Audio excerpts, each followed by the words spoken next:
is up, y'all? This is JV here, and today I have a new segment for you guys. Now, this is something that I've been wanting to do for a very long time, and I'm just really glad because I know you guys are, I've kind of garnered this subscriber base of people who are really into the music. We always, talking about different releases here, and I listen to tons of music of many genres, and I know you guys with my CD collection have been really interested, even with the non-Korean stuff I release. So this segment is gonna be what I would call JV's Jams, and it's basically what I've been listening to and what I would recommend you guys check out. Now keep in mind, I'm gonna say it from the beginning, it's gonna be a mix of things from multiple genres. So again, if you're only interested in Korean music, this might not be the best segment for you, because again, some weeks it might be no Korean stuff, some weeks it might be pretty Korean centric. It really depends on what I've been listening to. Again, no fixed number. At first I was thinking maybe the top 5 projects or songs that I've been listening to, but I didn't want to really limit myself. I kind of wanted to keep it open. So usually what I'll try to do is have like 5 major projects I'd suggest and then some notable mentions. So let's just get into it. I got my phone here so I do not forget. At number 5, it's been out for a minute, but I'm finally getting to it. Red Velvet's first debut album. Fantastic. Now, I was able to listen to it in its completion after doing the reaction to Dum Dum, which is one of their newest single. Again, check out, I have the reaction out. Loved it. Super FXy, and with this album, the good thing about it is if you're a FX or a SNSD fan, you're gonna like yourself this album, because literally it's kind of like the flair and spunk that you would get from the SM girl groups, but with a new quirky spin on it that Red Velvet is just really good at. So I enjoyed it from beginning to end. It was a very nuanced, varied project. At no points did it get stagnant. We ain't talking about no Pink tape here, but again, for a group that debuted not too long ago, they had Happiness, Be Natural, and then their Ice Cream Cake, whatever, mini album. Fantastic. Really impressed by these girls, and this is definitely something that I could see myself in a year or so after they have a little bit more material out, biasing. So Red Velvet's album, please check it out. Again, second one, we got T.I.'s new EP, Da Nick, with its lead single, Check. T.I., Southern MC, been putting in work for over a decade now, and he dropped a new EP kind of out of nowhere. Really dope project. I think it's maybe 5 or 6 songs in total. It's not a long project, but it's absolutely dope, especially that lead single, Check.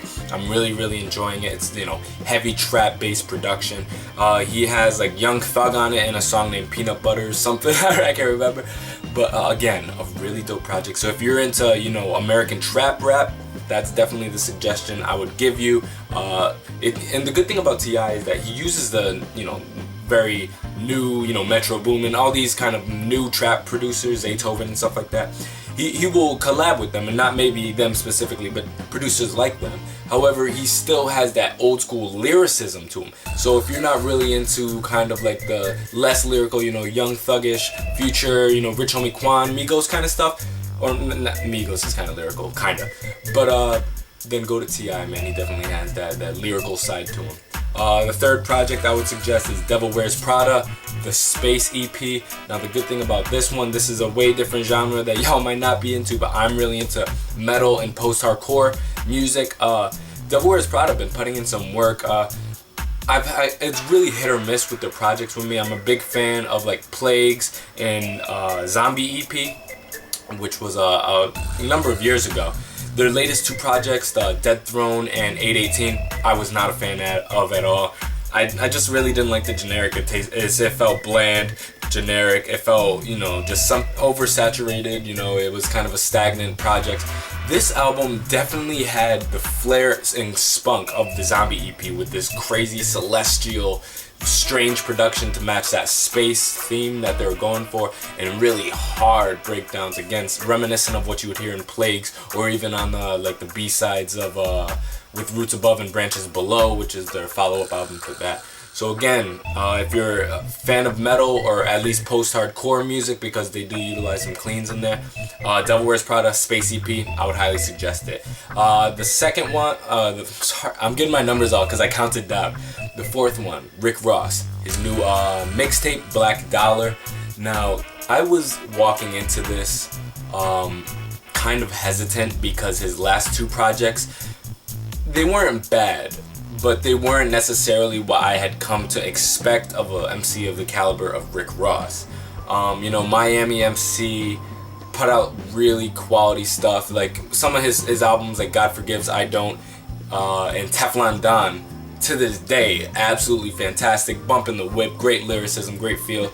If you check out the song Diced Pineapples, that is the example of the Rick Ross that I had come to love. A dude that, with this mafioso, grandiose style, heavy sense of lyricism, stunting on you, and with just really witty punchlines and a great flow on top of that. Also with, bomb production, since, some of his best friends like DJ Khaled, are frequent collaborators. So, I was walking into this, I don't know what to expect. I think I heard one or two singles that he had dropped, music videos on YouTube, and they were okay. Again, but it didn't really give me a read for what this project was going to be.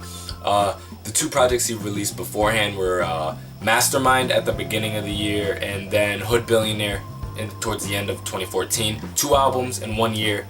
And Mastermind was pretty good. Mastermind had some dope songs on it. Again, but as the project, it wasn't that cohesive.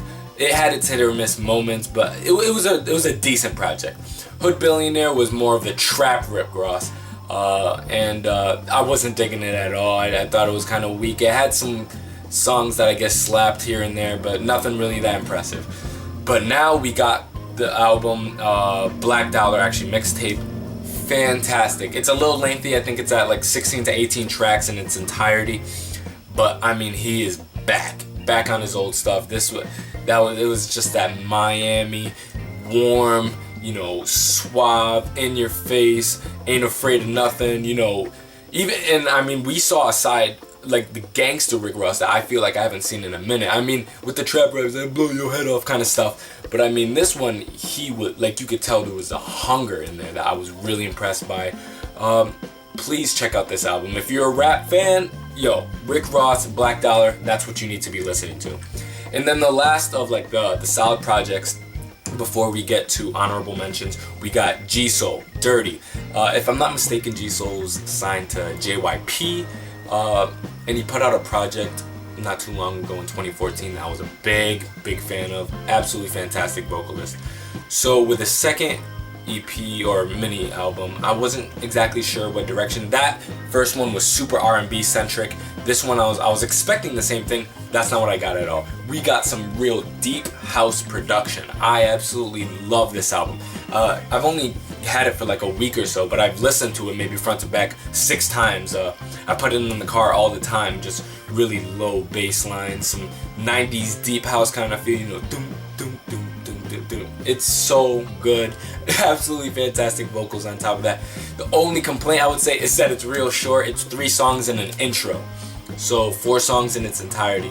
I hope he comes out with like a full-length album soon because I need more G.Soul ASAP. Absolutely fantastic. That's my number 1 album pick of the week. G.Soul, Dirty. Check it out, please. Here's some honorable mentions. This is what I've been personally listening to, so I say if you have a little extra time, check it out. Dropped not too long ago, within like the past few days, Young Thug's Slime Season. If you're not a fan of Southern Trap Rap, this is something to please steer clear of. If you're familiar with, Young Thug's music, Barter 6, Rich Gang stuff, this is more of the best thing.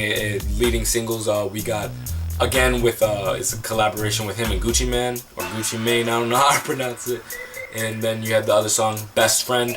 Huge fan of that track. I love that track. So Slime Season, listen to it. Off the top, comes out with a collaboration from 2014 with Lil Wayne. I was actually pretty impressed with that. So again, check it out. Young Thug, Slime Season. Tink, Winter's Diary 3. Tink is a Chicago MC, kind of rose to prominence with her co-sign from Timberland. And she made Double XL Freshman 2015. Now we got her mixtape from July that I just got to listening to, Winter's Diary 3. Big fan of it, really great vocalist. I've heard some people make some comparisons to like a Lauryn Hill-ish kind of things, just because it's like the conscious hip hop with the strong, you know, R&B vocals underneath. Big fan of Tink, man. No complaints here. Great project. It bumps in the whip. It has, you know, a definite, you know, emotion behind it. Great storytelling. So check out the album if you have time. And it's only it's a mixtape, sorry. And it only has it's not long. No, it's not 8 tracks. It's like 10 to 14. It's not a lengthy mixtape. So it's an easy listen to. So definitely check it out. And lastly, we got Controverse, King Conch.